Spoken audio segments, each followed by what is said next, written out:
And away we go. Hi, everybody. My name's Mitchell, I'm Brett. and we are Real World Recovery, your favorite podcast. Allegedly.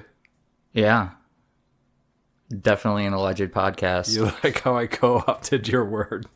I do. I actually got that from Letterkenny? no, Simon Whistler, who is a semi-famous YouTuber who has many podcasts as well. But he's a big fan of saying allegedly anytime there's something that hasn't been proven in court when he's making a video, so that, like, you know, he can't get sued. Oh. Mm-hmm. Oh. Yeah, but he They say it on Letterkenny all the time. He has channels that are more inflammatory than ours, so Oh, I see. yeah. I see. Like Brain Blaze. It's great. You should go check it out when you're done watching this. Or don't. Yeah. I mean, Whatever. Hashtag not an ad. Yeah, hashtag not an ad. Yeah, definitely. Whoops. It's something that I personally enjoy. Yeah, so how was your week? It was good, man. It was busy. Yeah, I was all over the place. Worked as a election official. Yeah. Finally got to do that. I voted in that election, by the way. Yeah, finally got to do that. That's something I've wanted to do for years. What, voting? No.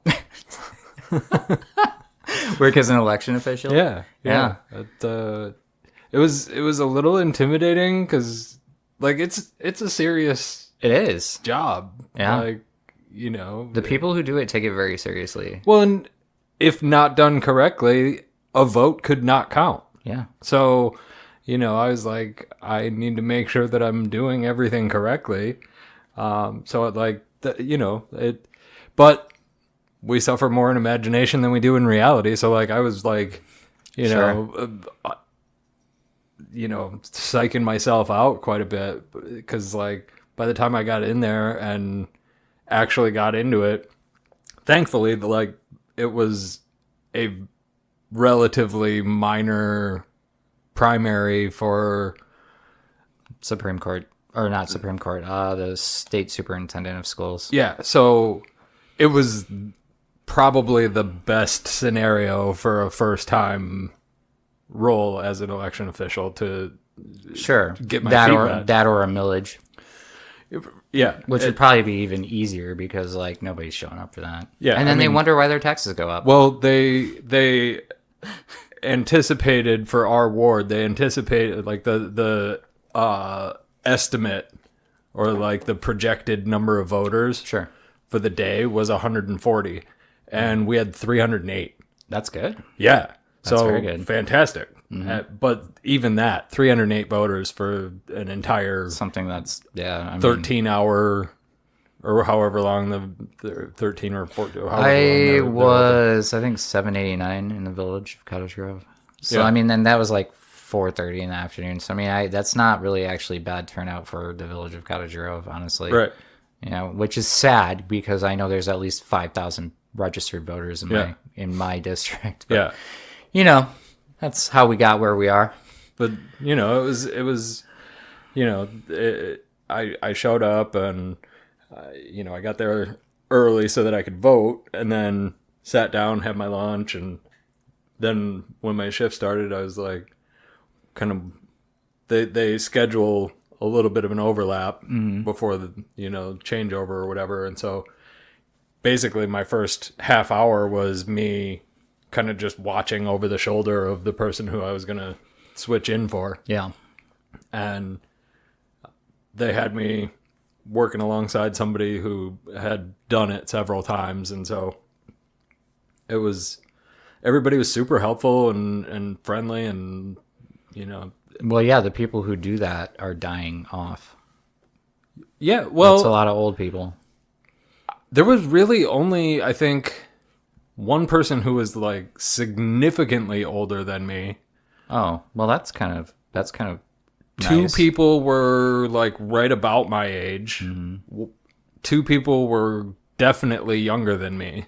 Yeah, the people who do it out where I live are clearly, like, have been retired. Yeah. You know what I mean? Yeah, so I was surprised because, yeah, usually I expect to see most mostly like older folks that do it, but And mostly women too. yeah.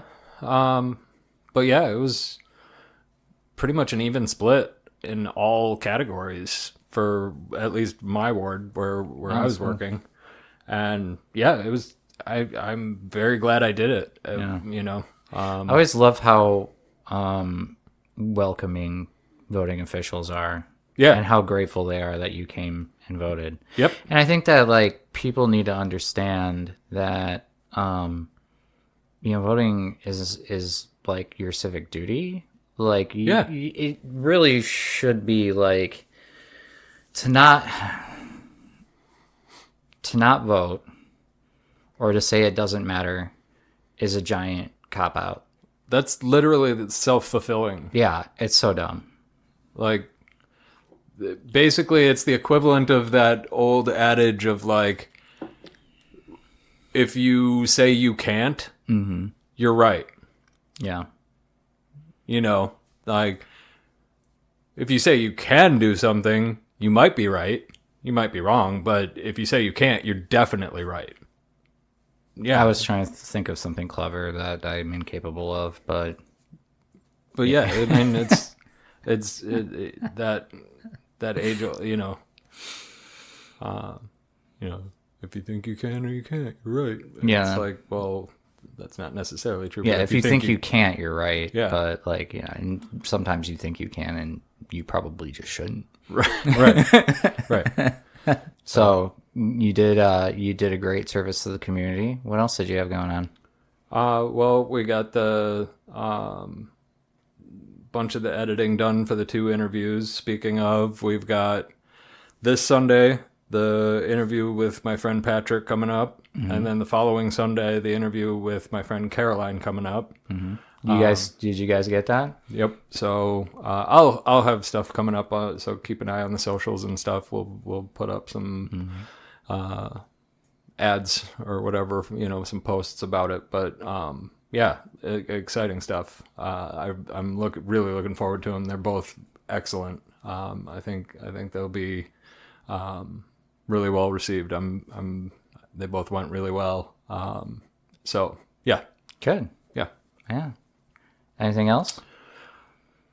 Couple of different job interview things. So got some irons in the fire there. Yeah. Fun one actually that it's kind of interesting.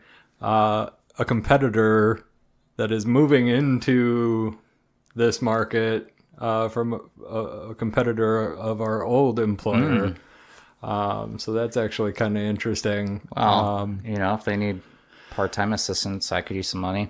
Yeah, so it's a field marketing manager position. So yeah, it's an interesting Field role. marketing, so like Overseeing overseeing the knockers. overseeing like their people at events and that have booths at different stores, Okay. different retailers and things like that. Yeah.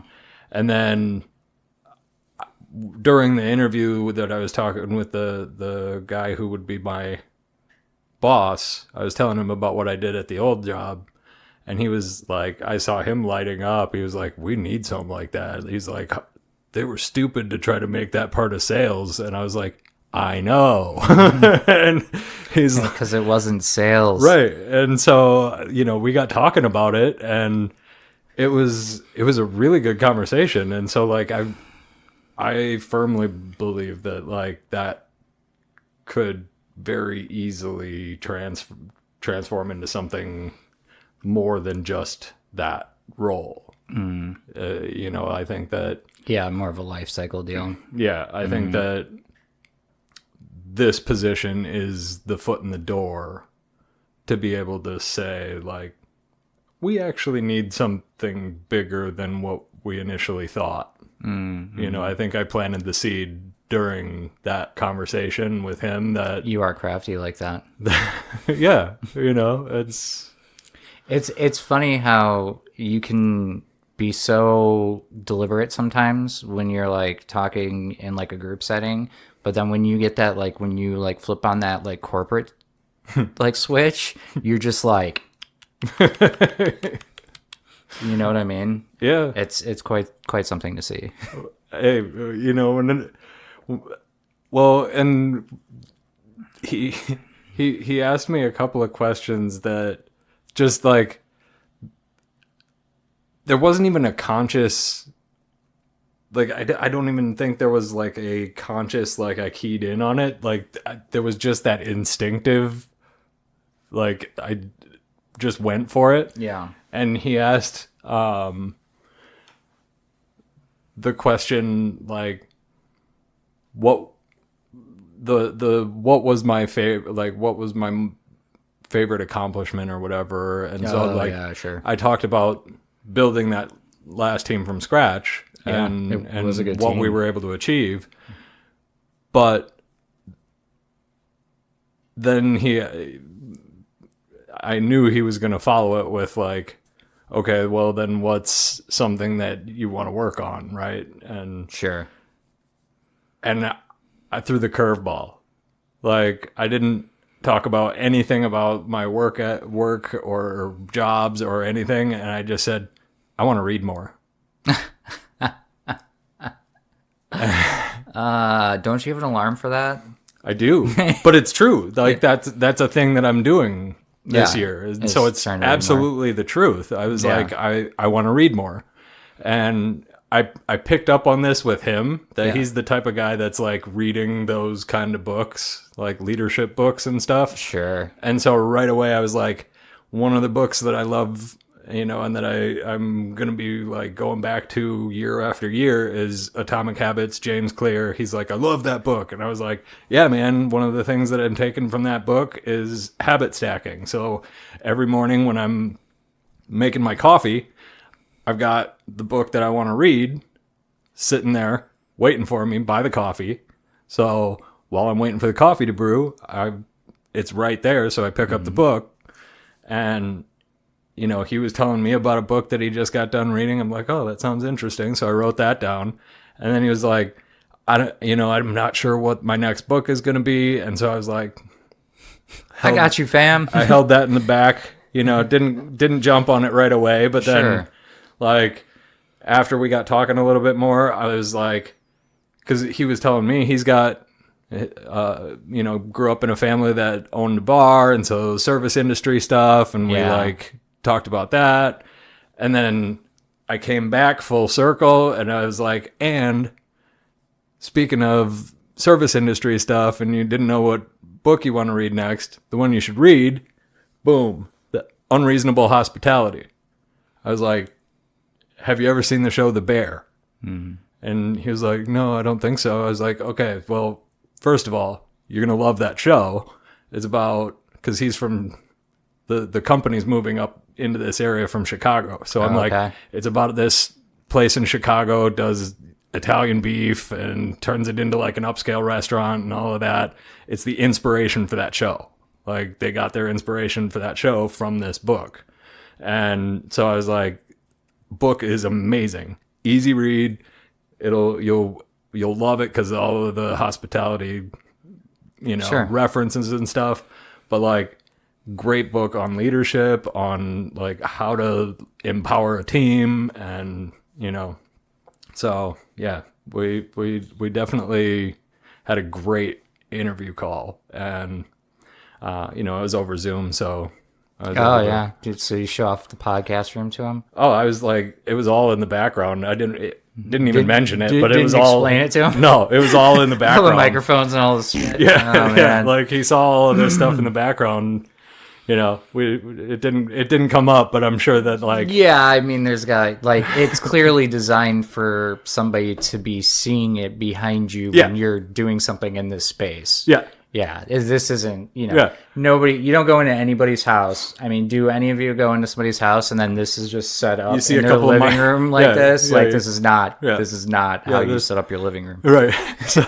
So this was just all behind me. I didn't blur the camera or anything. Like, it was Nice. very intentional. Like, I've got like my fridge and there's like pictures of my kids like up on my fridge, and it's just a sad little tiny apartment fridge, and then there's a shitty microwave on top of it, and I just roll with it. I'm like, you know what, guys, this is my life, man. It's okay. Yeah. It's okay. You know what I use that fridge for?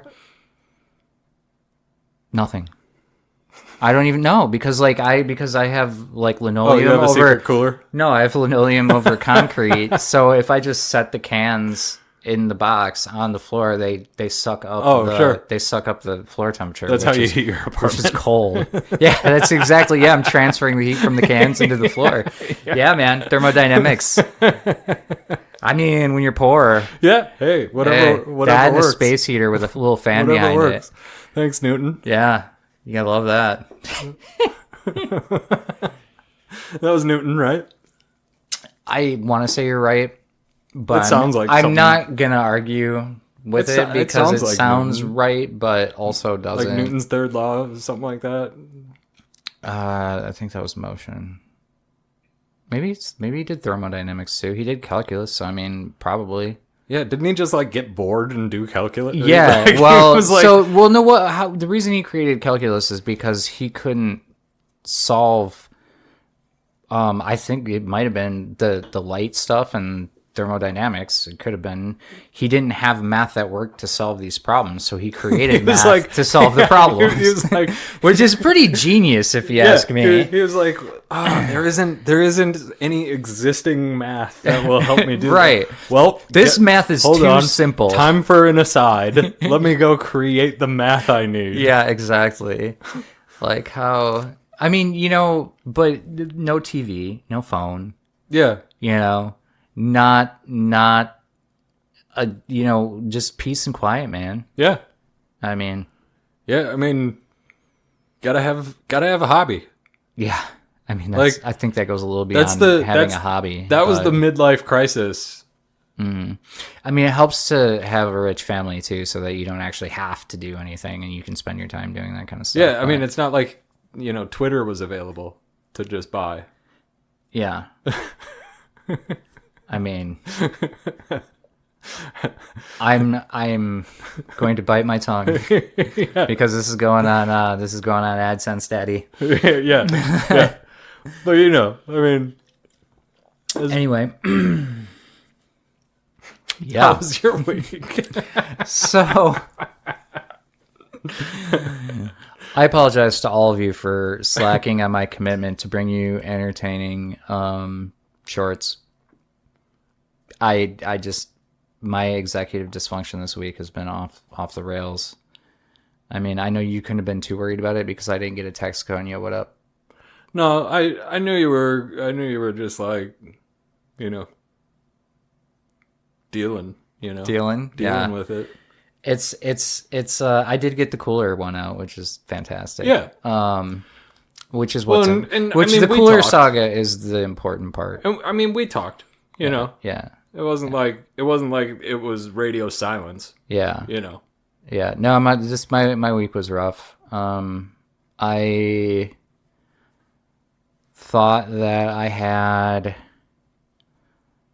my homework done on Saturday. It was not. So I was doing homework on Sunday for like 6 hours. So like until today, over the past 7 days, I've spent at least 6 or 7 hours a day on homework, which is a lot. Yeah. Because that's 49 hours plus the 20 hours I went to school.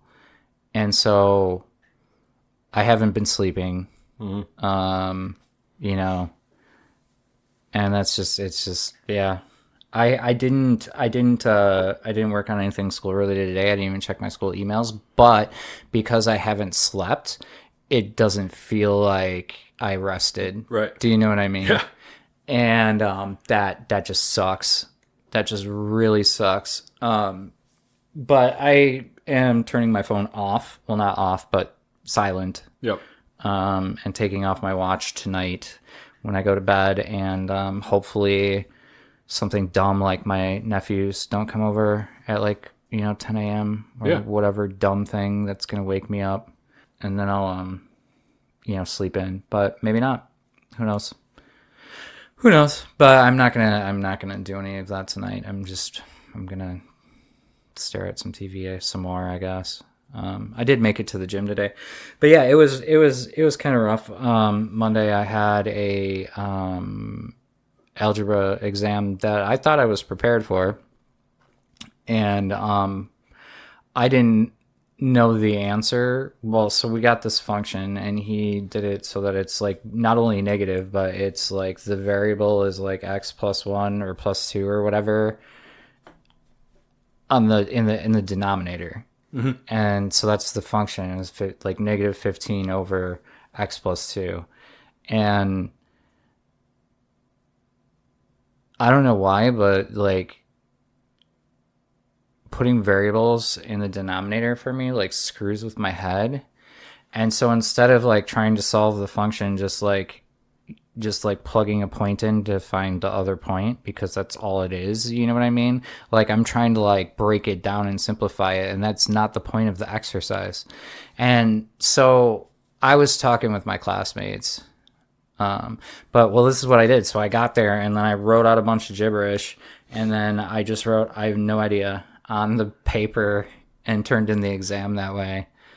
And so I'm fairly certain that's 12 points out the window, because it was a 4-part question, 3 points per part. The rest of it, I'm 100% certain was correct. But that was like, it was really frustrating. And then, so I went in Wednesday to class, and I'm like, I wrote it on the board from memory, and he's like, what is that? And I'm like, bro, it's your exam. And he's like, oh, let me look. And he's like, oh, okay, yeah, sure. I'm like, what am I doing here? And he's like, what do you mean? And I'm like, well, am I solving this? What am I looking for? And he's like, oh, well, you just plug the x minus 1 into x. And I'm like, okay, so it's literally just x minus 1 plus 2. He's like, yeah. And I'm like, so like literally the answer was just negative 15 over x plus 1. He's like, yeah. And I'm like, so you're telling me I spent like 15 minutes overthinking a problem that I probably have the solution to somewhere on the page, but it isn't circled, so I'm not going to get credit for it. Cool. And then I'm talking to my classmates, and like all of us were overthinking it. Mm-hmm. He gave us this like really wild story problem, and like broke us into groups, and we were all working on it together, and like every single group overthought it to the point like where we were all like, what the hell are we even doing here?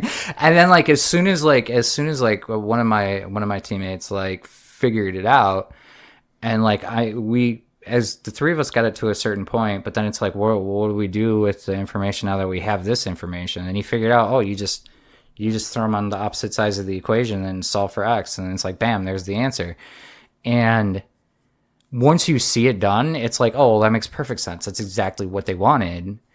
But like as you're sitting there thinking about it, it's like, what does any of this mean? What are we doing here? I just found an interest rate, and then I'm finding cash back, and how much money do I have to spend? I don't know. Turns out the answer was $12.67, which is wild, and that's why a Discover only allows people to do that up to $1,500 now. Because so if you PayPal'd your friend, check this out, like up until like 2021, if you PayPal'd your friend, you could get 5% cash back using your Discover card, and PayPal only charged 2.9% plus 30 cents.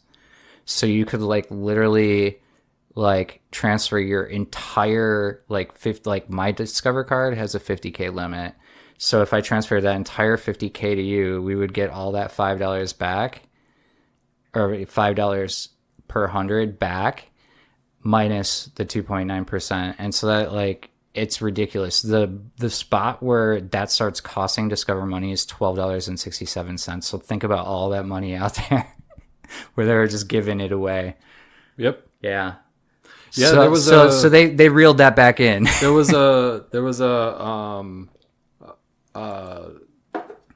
a thing I read recently. A group of MIT students. Yeah, the lottery. Yeah. Yeah, that's hilarious. They figured out that it was like 500 or 600,000, I think. Like, if they had $600,000 And They had to play it out as a long game because it was a statistical average. But yeah, like if they spent 600,000 in a year, and they it was would, the win all one. Yeah. Where like the New Jersey or whatever it was, where like it paid out. I think it was Massachusetts, man. I think they did it at home. I think it was New Jersey. Was it? Because it was one of the ones where it, like, paid out all of the. Oh, all of the tickets. Yeah, like something like that, where like all of the like money got paid out or something like that. So like somehow like it had a better payout ratio or something like that. It was that specific, like one. It wasn't just like a Powerball or something like that. Like it was that. It was a very specific lottery. But like on that specific one, because of the nature of like how the game was designed, they were able to game it out that like as long as they at that $600,000 level, like they were able to play it out over time. They did that. Took it for $8 million. Yeah, didn't they do it for 5 or 6 years or something? Yeah, and like took them for like $8 million. That's awesome. It's like.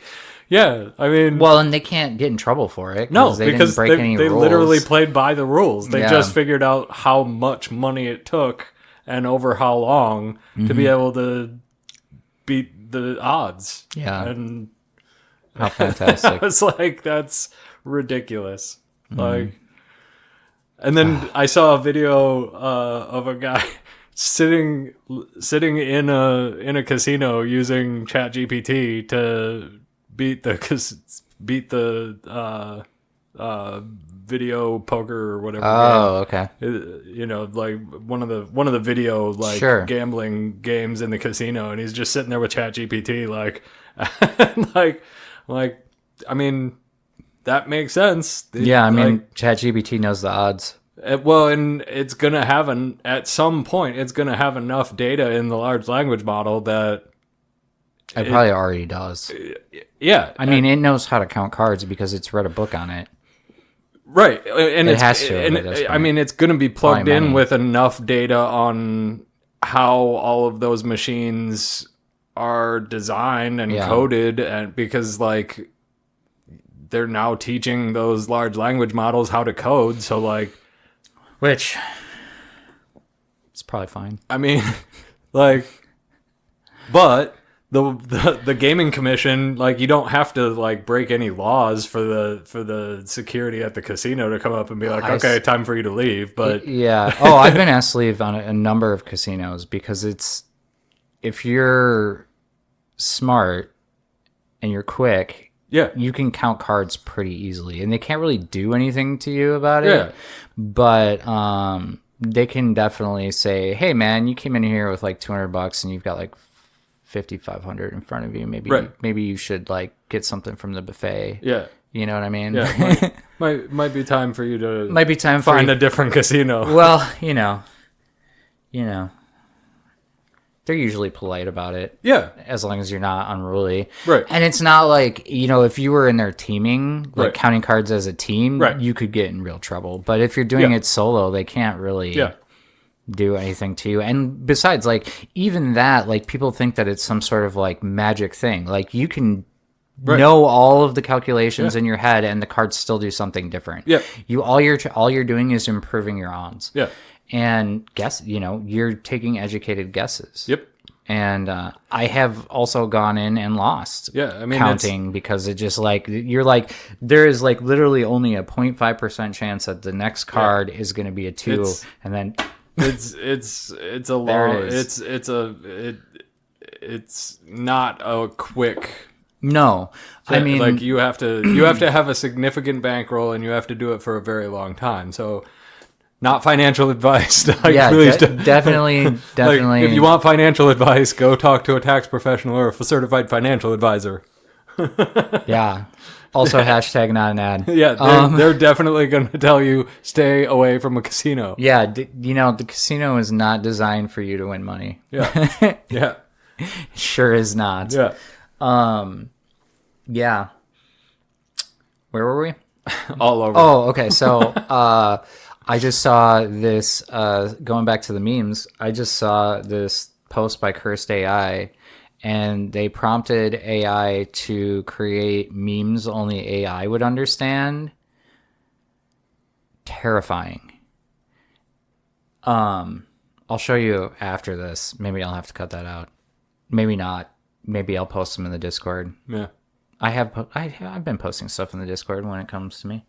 Yeah, dude, it's wild. It's like all of these like brains connected by wires, and then it's like too many prompts, or like it's got a bunch of really weird, wild stuff. But it looks like Alex Gray posters. Wow. But it's like a robot sitting in the middle, like crying. It's like it's real wild, dude. Yeah. And I'm like, there is no way that shit is not sentient. I mean, I don't think it's there yet. It's not going to tell us if it is. Sentience is not going to happen in a very narrow, like, large language model. Like those like you would need artificial general intelligence. Like that's a much different thing than, you know, a specific like use case, which is effectively what large language models are. They're just making a lot of inferences very, very, very quickly as far as like what is likely to be the next thing in text. Okay. Like, yeah, I mean, sure, maybe. Anyway. Yeah. And if there is artificial general intelligence, we're not going to have access to it by anytime soon. Not ever. That's going to be... I have to wonder if at this point they're just banking on the fact that AI and robots are going to do everything for them. And by them, I mean the rich people. Who knows? I don't know, man. So I heard a reference to, and I forget, I forget the name now. It was some French philosopher. Somebody, if you know it, tell me in the comments. I forget, Michel something. I should know this, but they referenced it on one of the podcasts I listened to. It's the fallacy of progenation or something like that. Like the why it wouldn't make sense to know the future anyway, basically. So like, yeah, if you were to know how the future unfolded, right? Sure. Basically, all it would amount to is you suffering twice. Then. I mean, like, because that's fair. Because if you knew how the world was going to end, or if you knew how you were going to die, you wouldn't be able to do anything about it. Because if you could change it, then that's not how the future would go. I mean, true. And so, if you couldn't change it, then you would suffer with that knowledge now. And then you would know it's happening and suffer then as well. So, like, would you really want to know? So, I mean, I don't know that it matters. You know what I mean? Like, I think that if we had, I think part of the problem with our species is we forget the finite nature of our existence.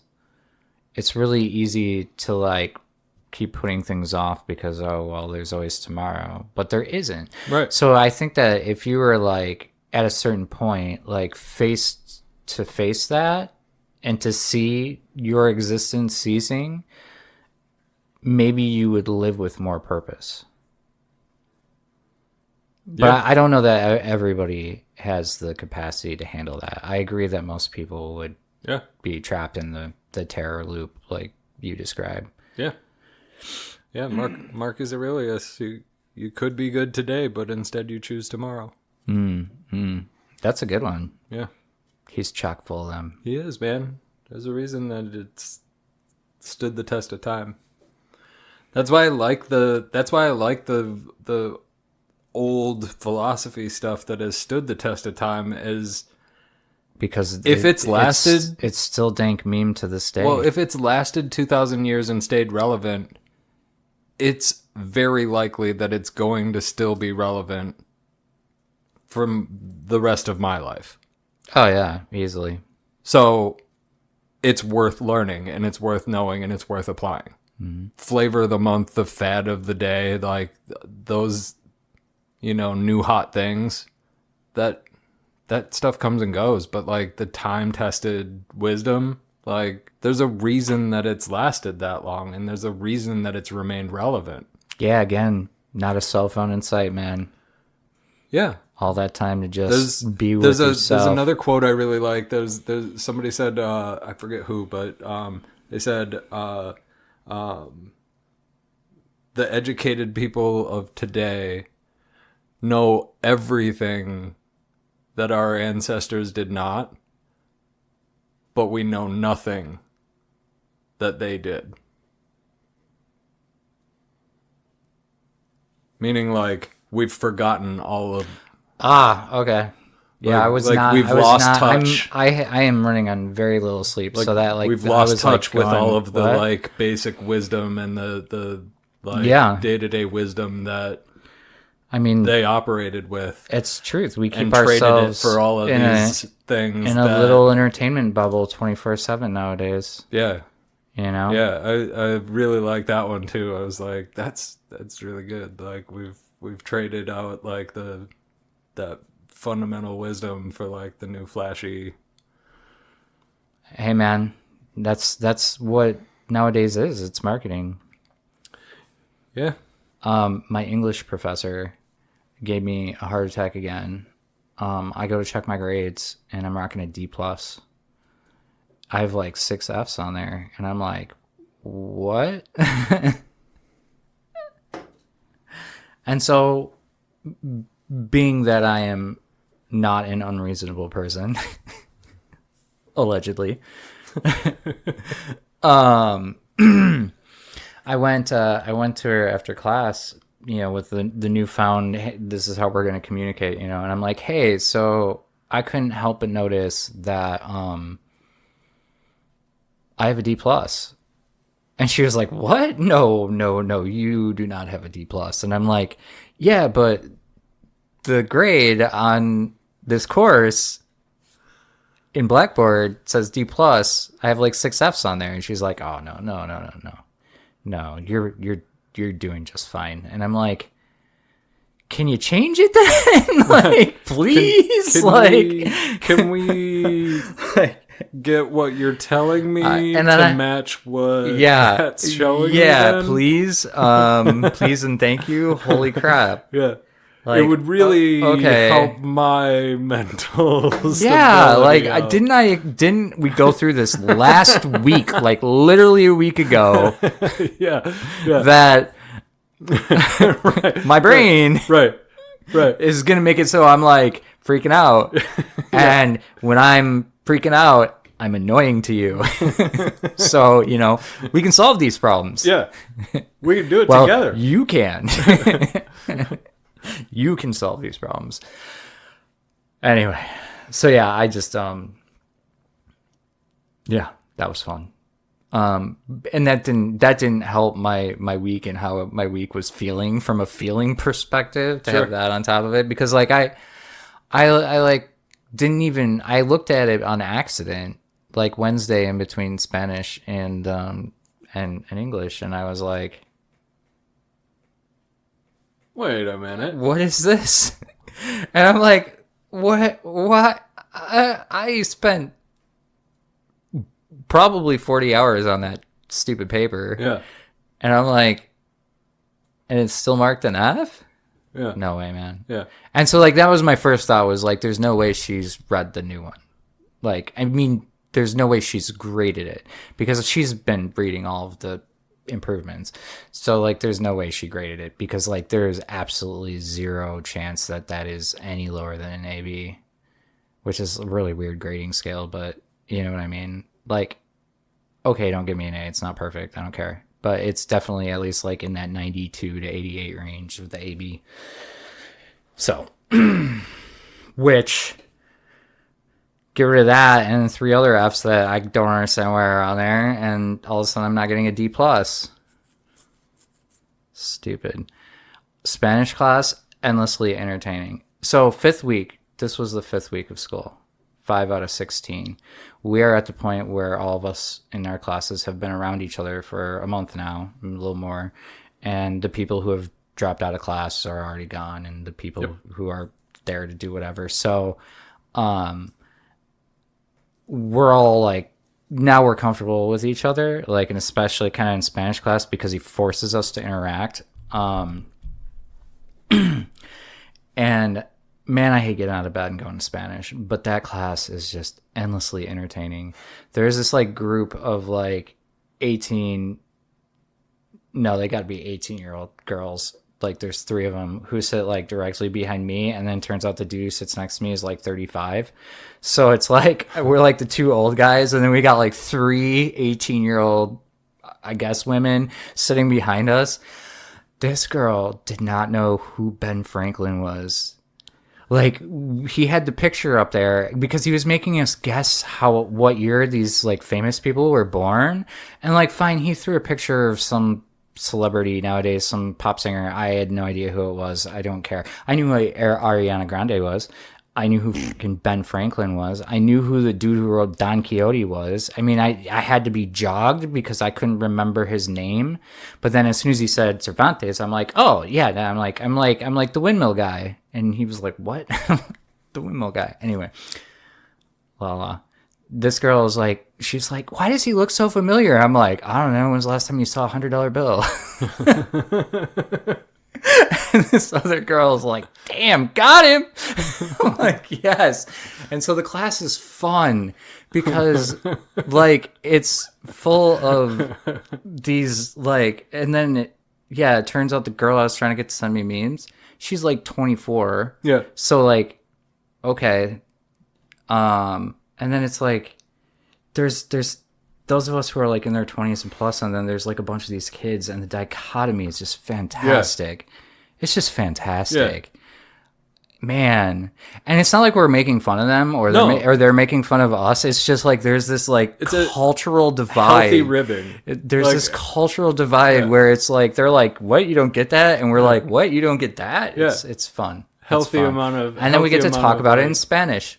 Yeah, healthy amount of like, giving each other grief. Which, another weird thing. So like I was on Wednesday, I was looking for my Spanish notebook and my Spanish book, and then I thought, where is this? But I thought it in Spanish. Nice. I said, like in my head, I went, "Donde está el cuaderno?" And I'm like, whoa, dude, you just said, where's my notebook in Spanish in your head? Nice. Which, yeah, it's pretty great. That means I'm learning. Yeah. It's pretty great. Like, I didn't, like, the thought was in Spanish. I don't know how else to explain that. I don't know about you guys, but I have a little voice in my head that talks to me constantly. That's how my thoughts work. Yeah. It's just like some dude back there yelling at me. Hey, constantly. I got a guy that's banging away on a computer. Yeah, how does that feel in there? All that clicking. I mean, click. Probably doesn't help the tinnitus sound. Yeah. It's just always there. Sorry, I'm thirsty.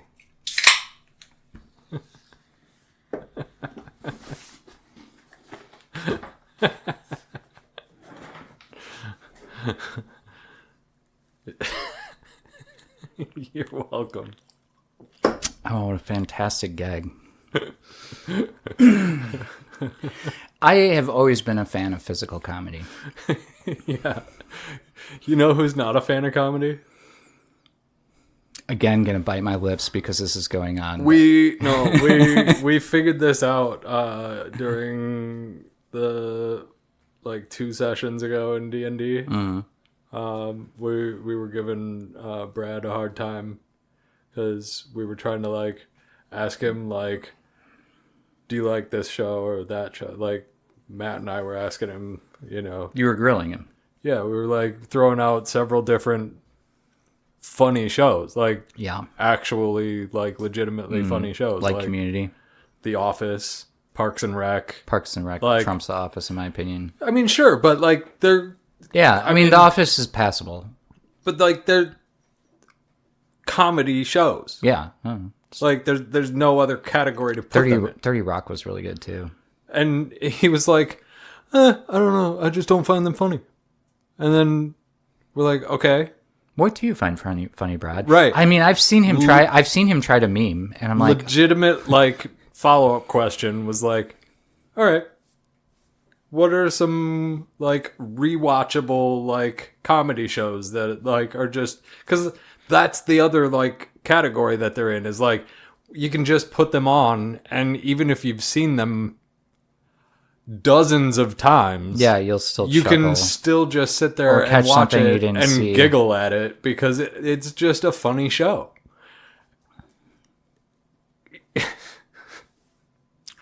Will and Grace was one of the answers. Wow. I was like, oh, so you don't like comedy? Yeah. fan of the Big Bang Theory, are we friends? I was like, oh, so you don't like comedy? Yeah. And I mean, I love the guy to death. Don't get me wrong, but I was just like, Yeah. I don't know. yeah. Yeah, that's.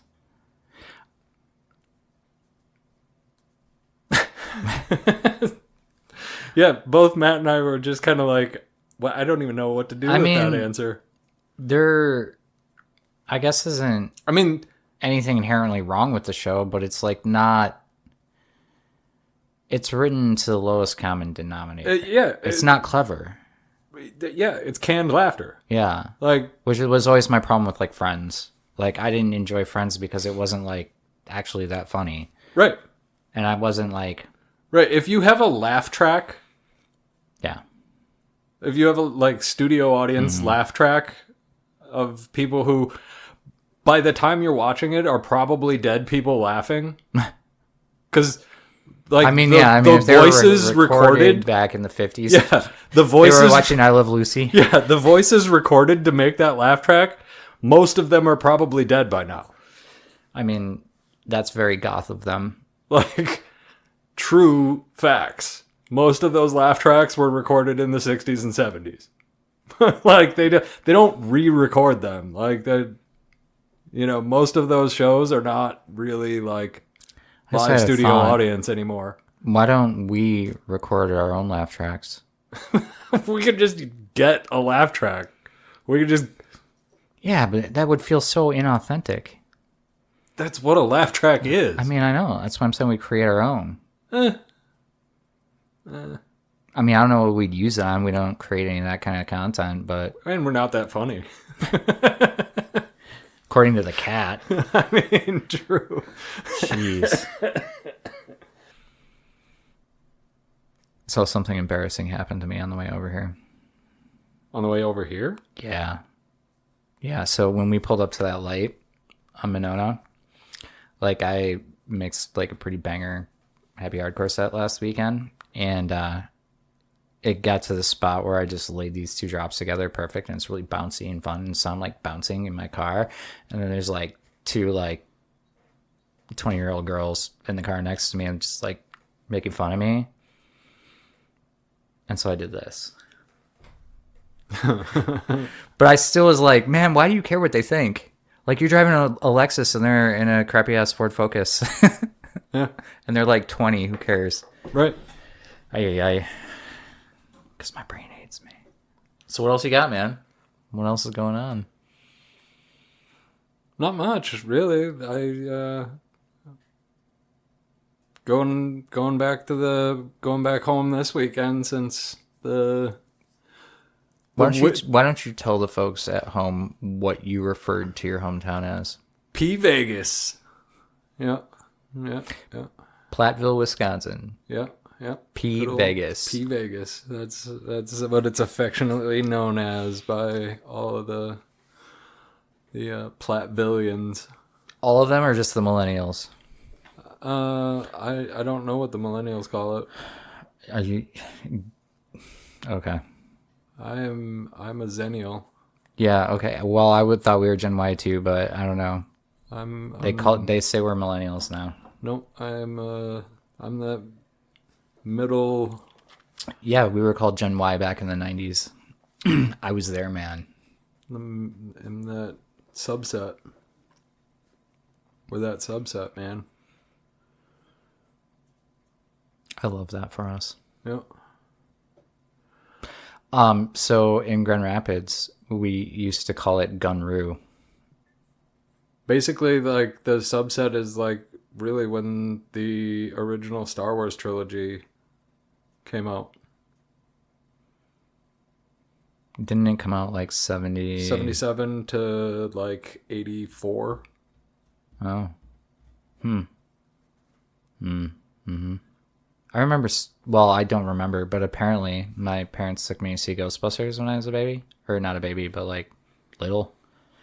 And it was a really scary experience for a toddler.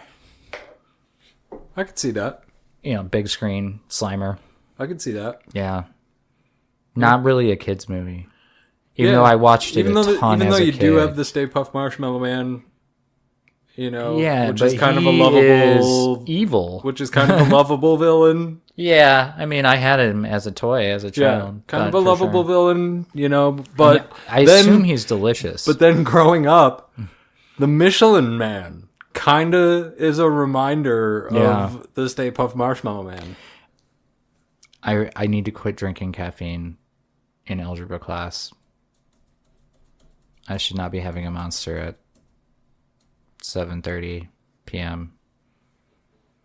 Oh, I did that again tonight, didn't I? You sure did. Anyway. We addicts be addicting. I mean, I've cut out, you know, caffeine basically after like 1 p.m. How do entirely. you stay awake all afternoon? I get a good night's sleep and then I have enough energy for the day. Wild. Yeah. I can't get enough sleep lately I take because I can't. multivitamins. I do get that. a little bit of exercise. I do that. Yeah. Eat well, sleep, you know. I do all those things except for sleep. Yeah. I used to sleep well, but then I took a class at 9:30 in the morning. Is what I did, Yeah. and it throws a wrench into all of it. Yep. Yeah, I'm not a fan of the energy drinks. They're too much. You know, it gets me too. I don't like the spike of all of the caffeine The and rush. all the extra crap that's in it. Like, it's not even you know, the caffeine. Like if I am staying up, like if I need to stay up late, you know, I'll just make a green tea or an extra cup of coffee or something like that, and just have some natural caffeine. Yeah, well, I got all my advanced GG in the mail, so I've been back on that. I just did the Monster tonight out of convenience, and I did the Monster the other night out of convenience because it's just easier to just buy a can when you're already putting gas in your car. Yeah. You know? But yeah, it just gets me too like spiked, and it's like, I don't know, it's too much for me. It's I don't know. So, and you know, it just doesn't like sit right with my guts either. Well, I could see that. I mean, I'm hardened. Yeah. Maybe. And I've even like reduced my coffee intake. Like when I was when I was doing the last job, like I would make a full pot of coffee and I would have that. Drink it during the whole day. Yeah, like I would have a full pot of coffee done by like you know, 3/4 of the way through our shift, or through my shift, and, you know, possibly make more. And now I'm making about a half a pot of coffee in the morning, and that's what I have for the day. And I'm usually done. I usually am done with that by about 1 or 2 in the afternoon, and Just no more. that's it. Yeah. That's my coffee intake. That's my caffeine I intake. try not to do any caffeine in the afternoon, but like I just when I'm literally falling asleep, I do it because I literally can't be asleep. You know what I mean? So it's gonna be a fun drive home. Yeah. It's not that far, but it's far enough that it's gonna be like. So. Yeah. Don't worry about me, guys. I've driven on far less sleep. Much farther. Farther on less. Yeah.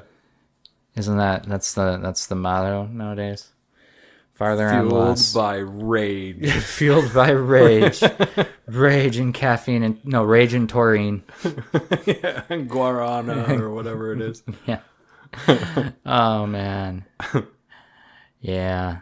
Anyway, if you guys have made it this far, Yeah. we appreciate you so hard for that. Yeah. Why don't you go ahead and throw a like on the video? Subscribe if you haven't already. And go ahead and hit that notification bell if you want to be alerted every time we're dropping new content. Especially if you want to see the interviews that are coming up, because I'm sure Brett has done a fantastic job with them because he's obsessive compulsive. A little bit. A little bit. Yeah. I'm just kidding. Yeah, no, it's true. Yeah. The right amount. The right amount of it. I mean, of course it's the right amount. It has to be. Yeah. See, you got the memes. He's bringing the memes. I can make a reference or two here Yeah. or there. Yeah, every I'm once in a hip while. to some pop culture. Yeah, coming through real hard like that. Oh my god, I'm exhausted. Oh, man. All right, well, until next week. This was a nice, like, you know. Yeah, a breath of pivot. something different. Yeah. And now for something. And now for something complete. I should paste that in at the beginning of this. That'd be pretty funny. It's. Oh my god, I can probably find that. We would have to go way more Python during the entire show, though, maybe to justify that. I mean, probably, but also, who knows? Like, yeah. We could go real Brazil, and then we could use any sort I of... do know, I used to, Tarragon's. back in the day, my friend Tom and I would sing, we would do karaoke, except it was never on any of the lists of songs in any of the karaoke books. Okay. And so we'd be like, we'll do it a cappella, it's fine. We would just go up there and we would do the Philosopher's Song from Monty Python. Yeah. We'd get up there and Immanuel Kant was a real pissant who was very rarely stable. Heidegger was a boozy beggar who could drink you under the table.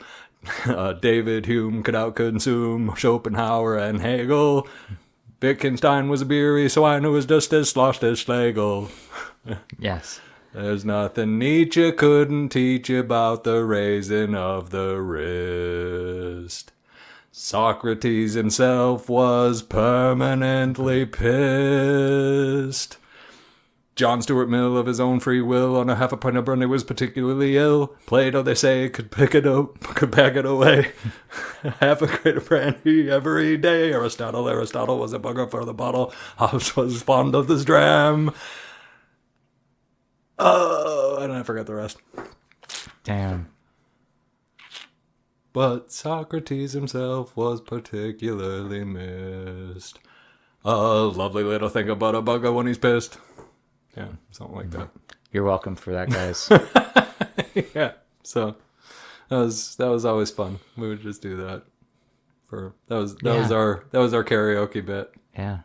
It's perfect. Yep. It's perfect. All right. Well, on that note, I'm going to go to bed. I love you guys. Bye.